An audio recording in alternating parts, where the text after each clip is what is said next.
welcome back to another episode of the Borges Podcast. So let's get into today's topic. What we got?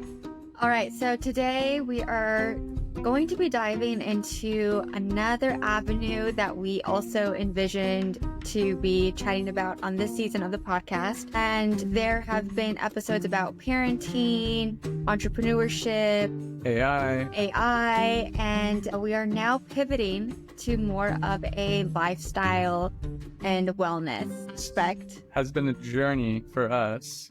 That's for sure. It has. And it's something that we're both now very passionate about. Yeah. And we have evolved and, of course, continuing to evolve. I think you have to, because when you're younger, I think both of us were pretty fit when we were younger. I just didn't really have to try too hard and I looked good. But yeah, when you get to 28, 29, 30, 34, 36, stuff starts to happen to your body if you don't eat right, and it's just a bad byproduct. So, and having kids also affects your body, which mine too.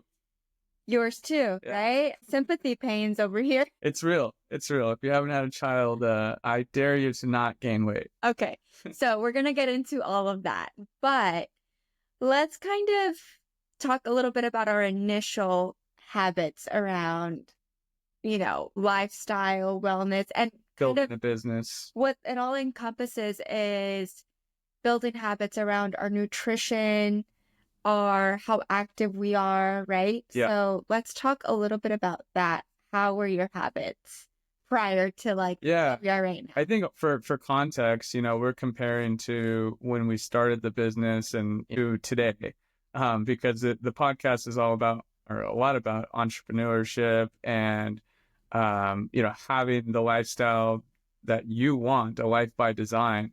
And so there's a lot of balancing acts in this plan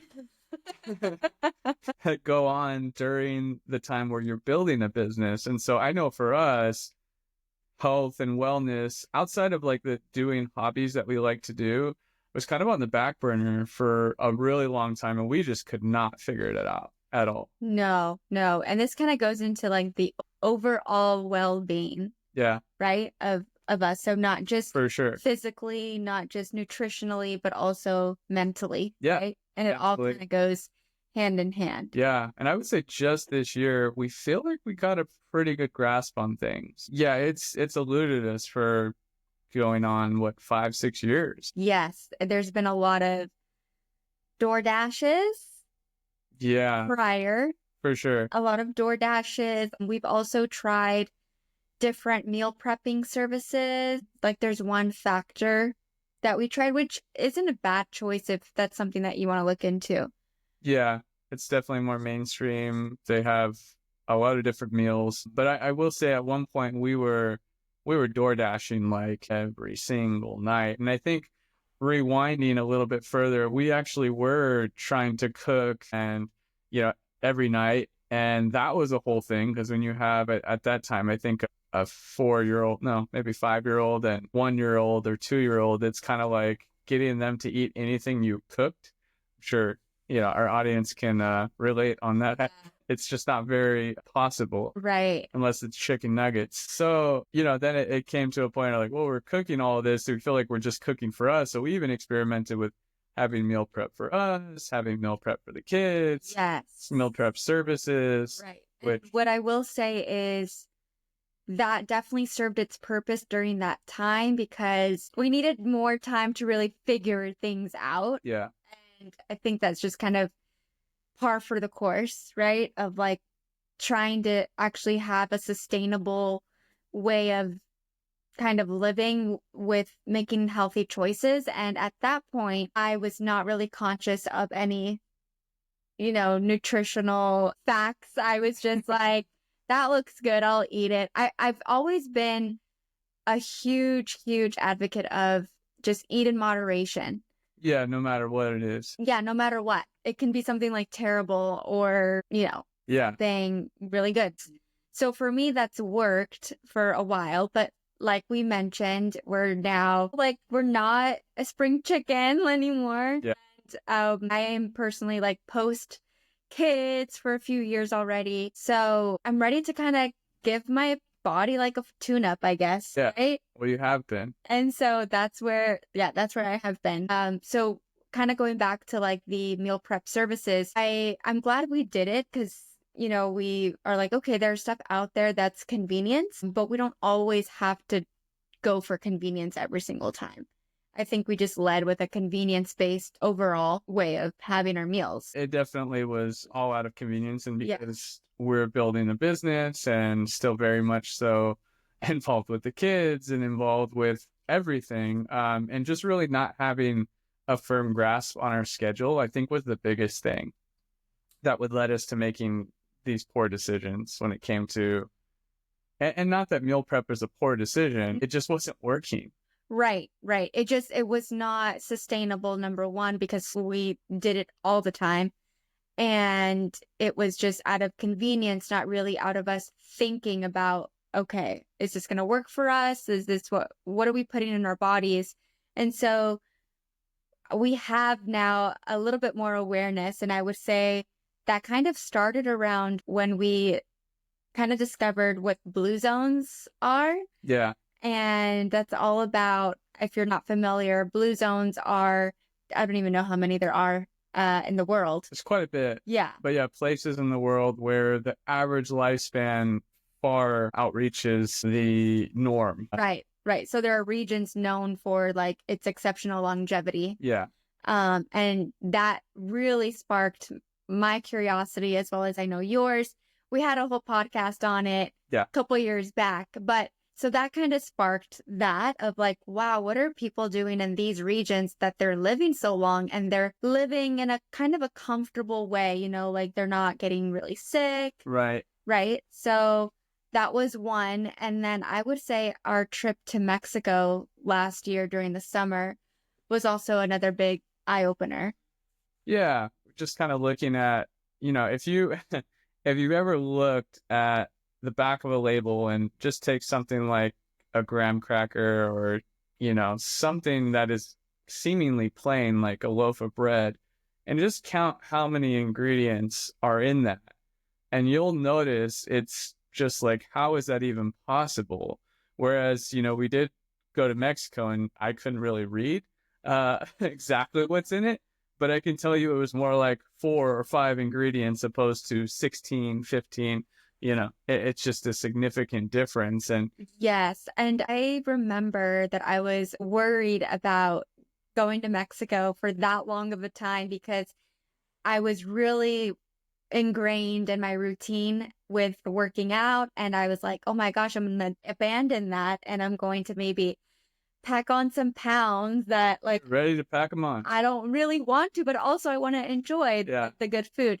And I just remember like that first day we arrived, my mom, like she had fresh like albondigas made and most of everything we had there.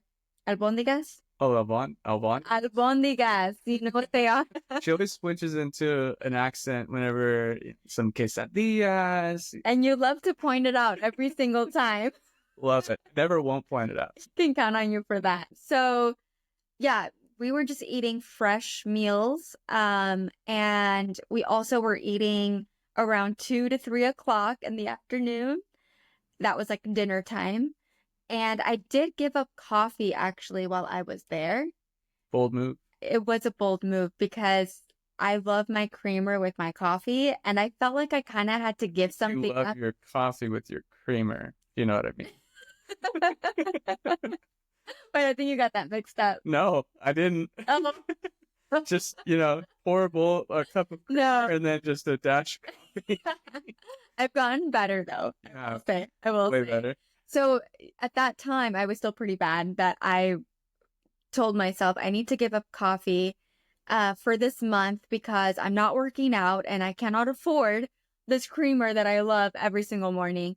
And so, yeah, I was able to do no coffee. And instead I was doing, which I now do because of that. I start out every morning with water and I have these vitamin C tablets. And the one that I have now is vitamin C and iron. And the one prior to that was vitamin C and zinc. And basically I got them in Mexico. And then when my mom comes, she brings them here. So I'm running really low. I'm going to need to order some. But yeah, it's just starting the day with ice. To me, like, I love like refreshing ice water. I know I've also heard of like hot water with lemon. So maybe I'll try that out after this. But yeah, I've started water first before I have any coffee. And that's probably within like 2 hours of already being up, 2 to 3 hours.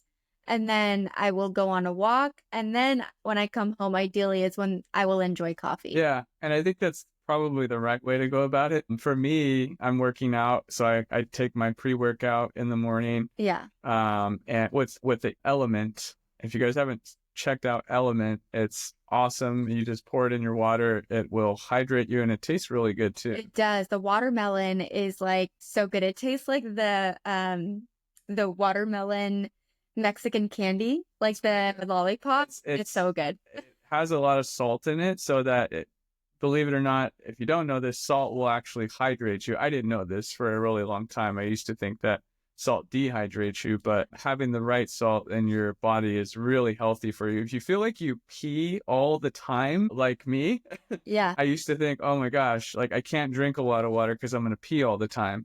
Well, it's because your body doesn't have enough salt to retain the pee. Yeah, I was hesitant to the Element because I knew it was salt. So for me, I just salt the sodium, and sodium, for what I know of, is like gonna make me swell up. It's gonna make me bloated. You're talking about cup of noodle.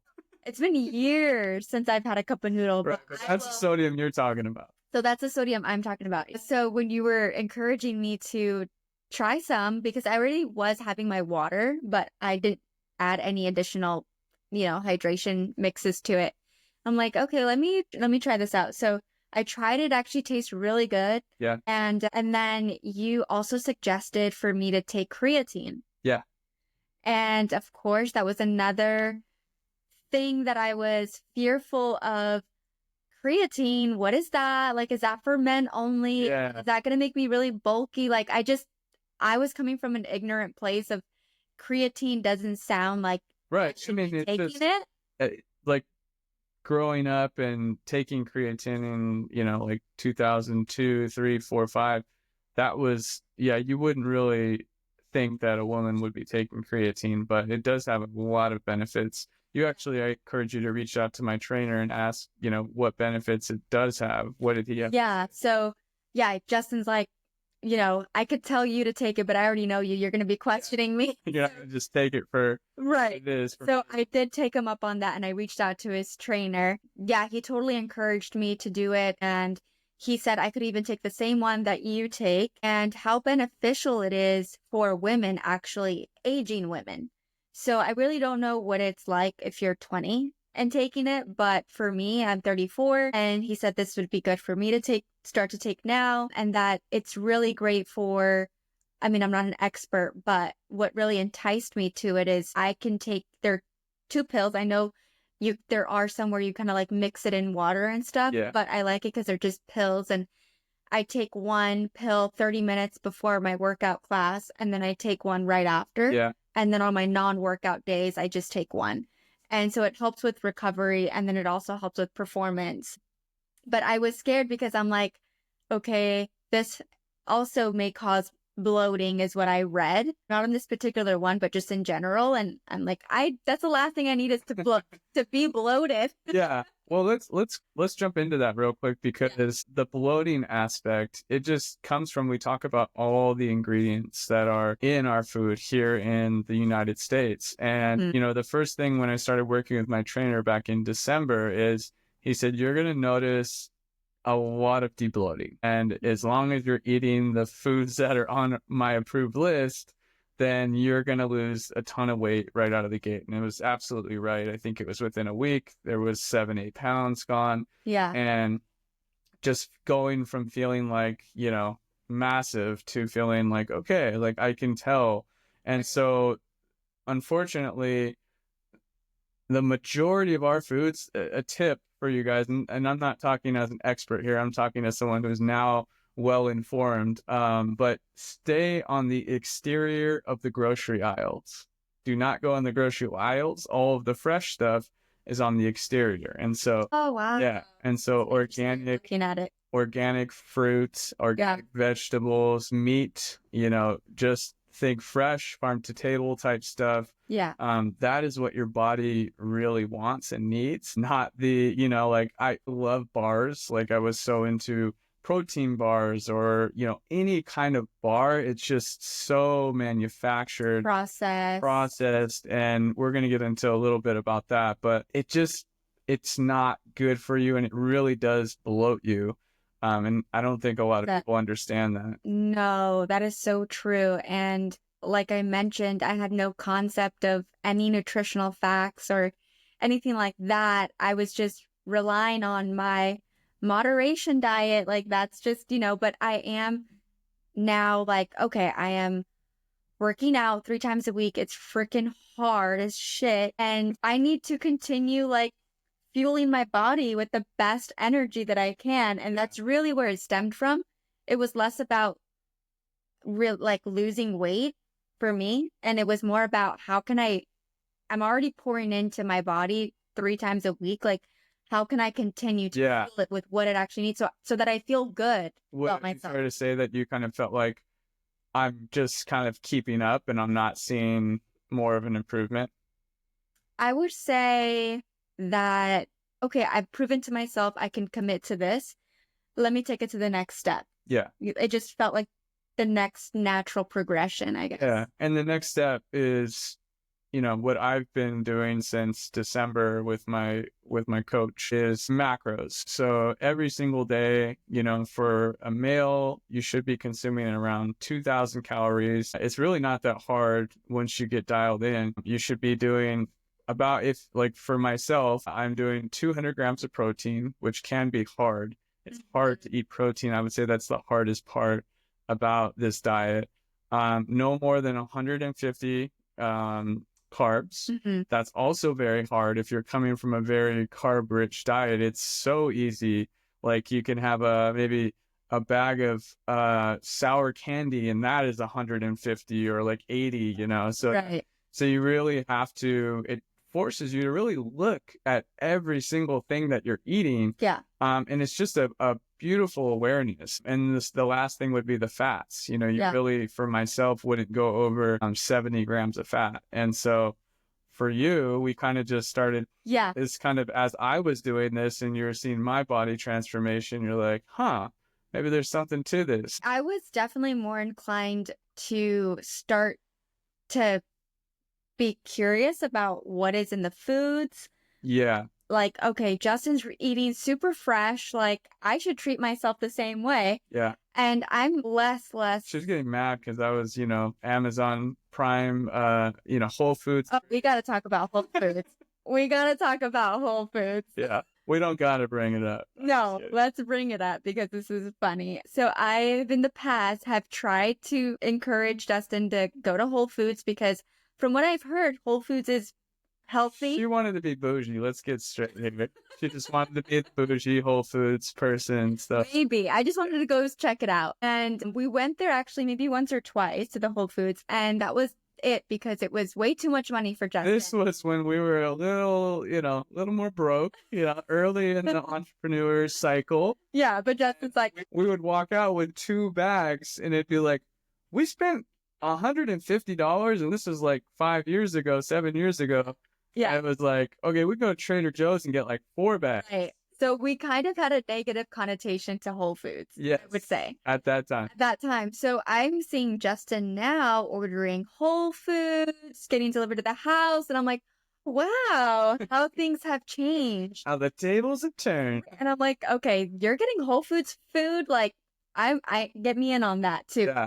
So that's kind of how I started. And I'm less about macros. Like, that's not what really like sparked for me to like start this journey. It was more about the farm to table, the fresh foods that like really like whatever my body needs to feel good. That's what I want. Yeah. But quickly while we're on that topic of like different foods, because you were talking about protein, and protein is hard to eat, and I still am not completely aware of how much protein I have in a day, but I'm trying. And I I just know for me, it's like, okay, I thought just having eggs in the morning was good enough. I'm like, that's my protein. Like, I'm good. And I'm realizing now that I need eggs. That's great. But I also need maybe like sausage or like, now I do ground turkey with like, I know you'll do it just plain, but I'm like, I need to enjoy my food. So let me put some chopped bell peppers with onion. And so now I have that with egg and then some fruit. But I'm much more conscious about like, okay, what I thought was protein actually is not enough. I need more of it. And I'm actually less inclined to have the bread and I can feel the difference in my body. Absolutely. And if you want like the hack to life for breakfast, getting started the right way, it's one meat source. It'll be a ground turkey with 3 or 4 eggs, depending on how big you are, male or female. And also I need a little bit of flavor in there. So I throw some ketchup on there. You know, it's not great for you, but it's also not horrible for you. And so for me, my breakfast, I start out with like 70 grams of protein, maybe like 25, 30 grams of fat at the most, and like 0 carbs. And so if I have that in the morning, I'm getting off to a great start. What are some things that you've learned about like specific ingredients? I mean, you've talked about seed oils, like you mentioned on previous episodes that we have a special butter that we use now, a special like oil we use. Yeah, what you really want to watch out for is just to look and see if anything has seed oils in it. So these are sunflower oil, and you could really look at the back of any ingredient and you'll see that almost everything has some sort of seed oil.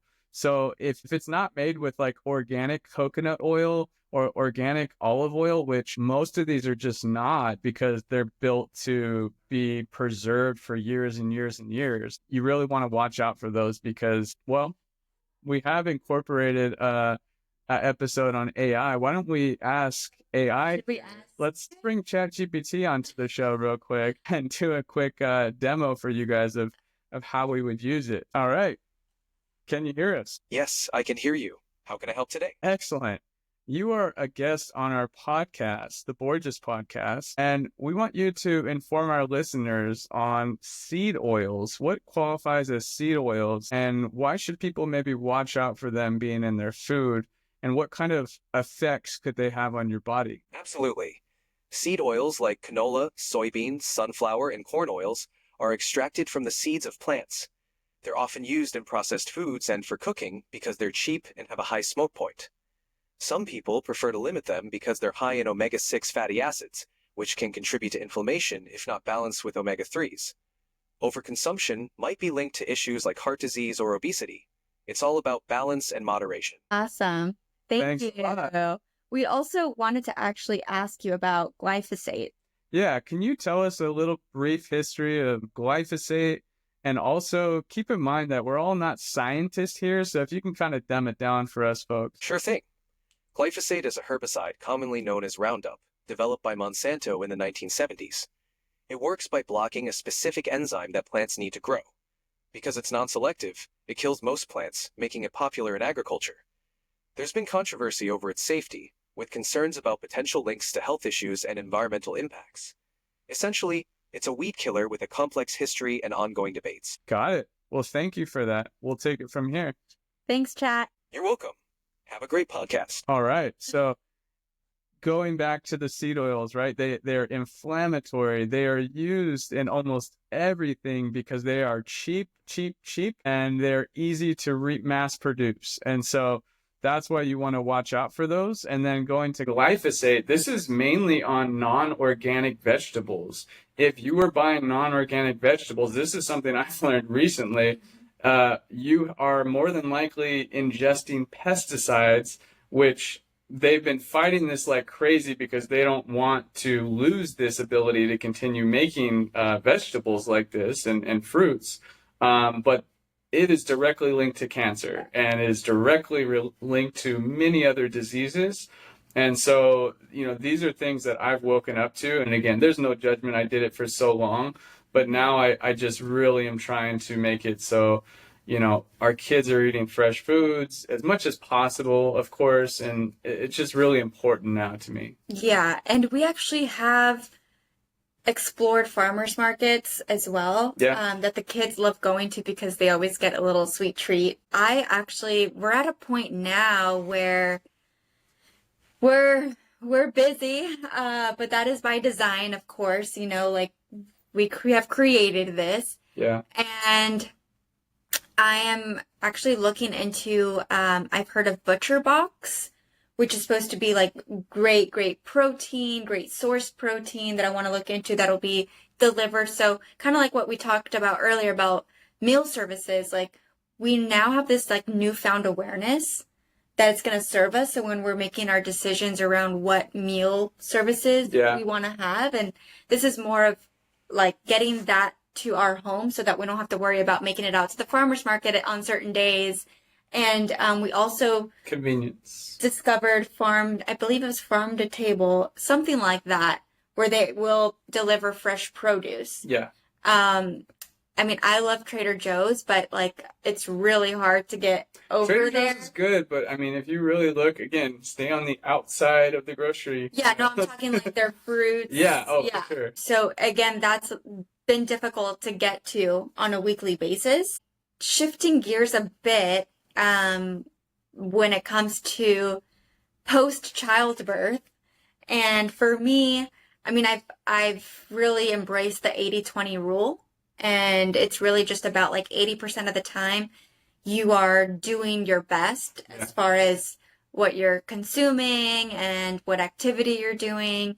And the 20% is when, you can indulge. And I live for the 80-20. So like, even if Justin questions me on anything, I'm like, hey, I'm in my 20% right now. Like, leave me alone. and an example of the 20% for me is, on a weekend, I'll still try to stick to my macros, but maybe I'll have a bowl of ice cream that I would go over.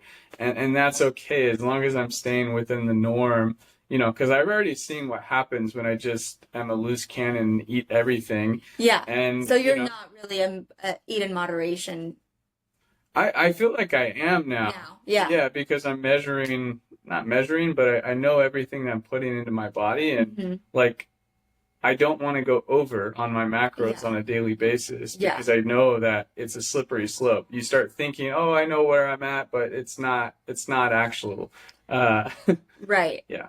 And something that I really wanted to get into is the post-childbirth abdominal muscle recovery, where I've heard that, when we do give birth, like there is sometimes extra like loose skin, and like no matter how much you work out, like sometimes that just never goes away. Yeah. And I've heard from someone really reputable say that like, it's one of those where you'll have to like do a serenity prayer on that. Like either you decide that you're going to do something about it, and obviously working out is great and eating well is great, but like if you really want that result, sometimes your abs, they just don't fully form back the way that they once did prior to giving birth.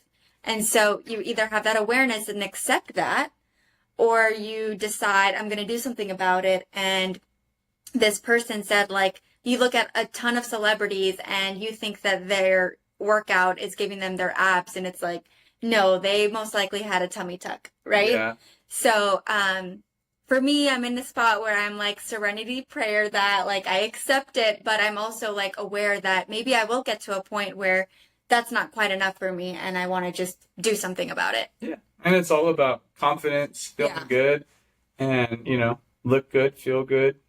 Well, I wanted to really bring that up for women that may feel discouraged, like, oh my gosh, I'm doing everything that I'm supposed to be doing, but that part is still not going back to what it was. And I'm totally good with not having the body I once had. Like, I'm actually loving what's happening. And so I just want women to know that the abs don't always fully form back, and that's just out of our control. Yeah. That's a good point. And guys, sometimes your stomach doesn't always go back either. Dad bod. Yeah. Yeah, I get back in shape pretty quick though. Oh yeah. Whenever we do something like this, like you're always the one to really like shed the pounds really quickly. Good genetics. Yeah. So kind of on that note, we really, just want to encourage you all that it's all about just making healthier choices, whatever that looks like for you. Yeah, and I want to speak on that because, before I was working with this coach, I didn't put a lot of stock into whether or not I am going to be around for a long time.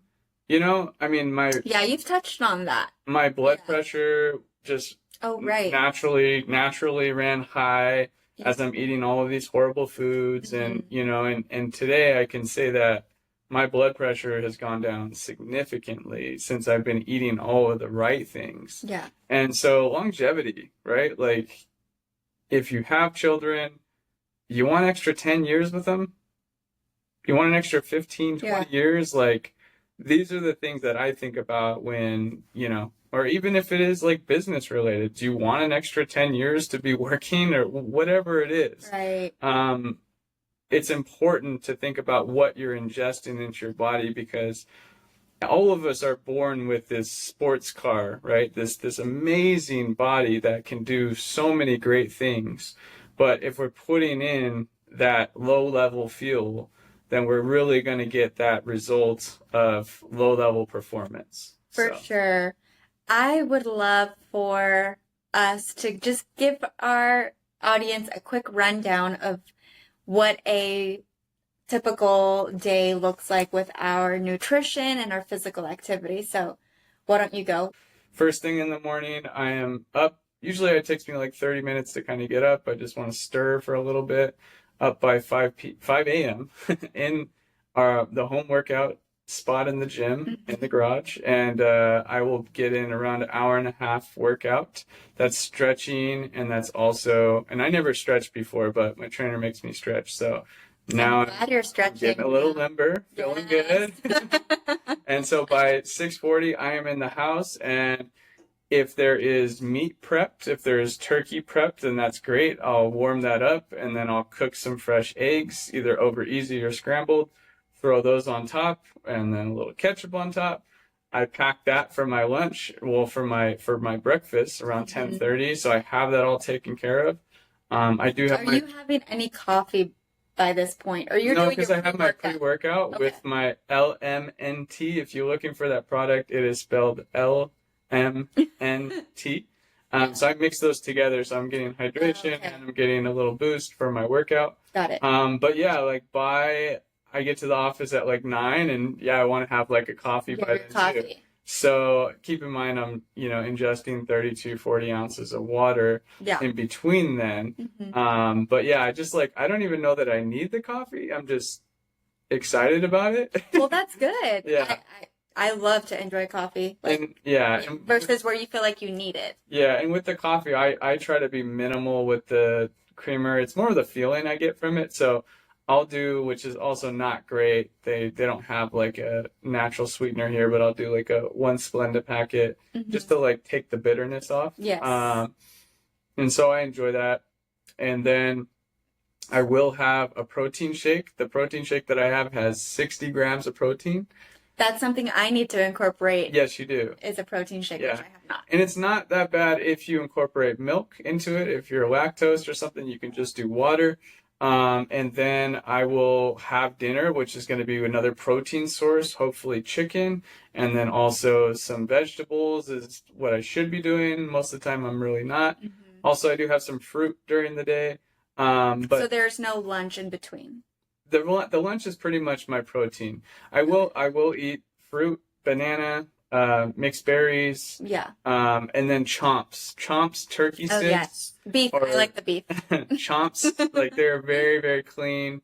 Source of protein. You get good protein. Don't go crazy and have like 5 of them, but 2 a day. Yeah. Yeah. Awesome. For me, I wake up around 5:36. And I have a glass of ice water with the vitamin C and zinc, or just the vitamin C and iron tablet, and that dissolves. It tastes really good, actually. So I'll have that, and then I will go for a 45-minute to an hour walk with my dog outside. I love being outside in the morning. And then when I get back, I have coffee, and that's where I will indulge a bit in my vanilla bean creamer and have coffee. And then I actually will fast a little until about 11, sometimes 12, depending on like if I have to run off somewhere, I will just do that. And I'm not really like starving in the morning. Food fast. Yes, food fast, exactly. So then if there is already meat prepared, I will do ground turkey with like bell peppers, onion, and then a couple of eggs. If I have to run to the office, then I will have it delivered. And same thing, 2 eggs with maybe like 2 to 3 sausages and some fresh fruit. I will not really have lunch, but I will have like a beef chomp stick, some fresh fruit, and some nuts. We've been loving cosmic apples lately. And then... Gotta get some more. Yes, we do. And then I will have an afternoon workout class for about 50 minutes. And then we will have dinner together, which is usually like, yes, a protein like chicken or bison. Actually, we've been enjoying bison patties. Yep. And I always encourage like rice or like white rice or maybe like corn or sweet potato, something like that. That's pretty much it. And maybe like a sweet treat at the end of the night. Like, yes. I've been having popcorn with tapatio. That's been my thing.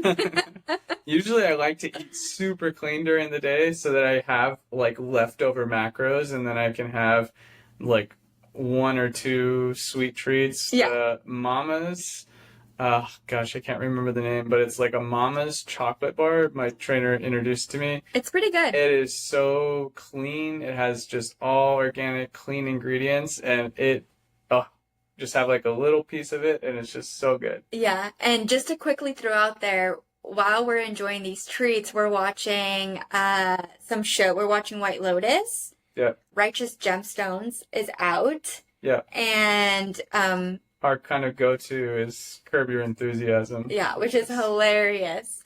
Very funny. So funny. So we'll leave you guys with that. Thanks for joining in, and hopefully you got like 1 or 2 takeaways. Yes. I know, again, this is a journey that we're all on, and definitely want to encourage you to look into it yourself. Yep, and feel free to share your wellness journeys with us over at the Borges Podcast on Instagram or on YouTube, and you can follow along on Spotify and Apple Podcasts. Till next time.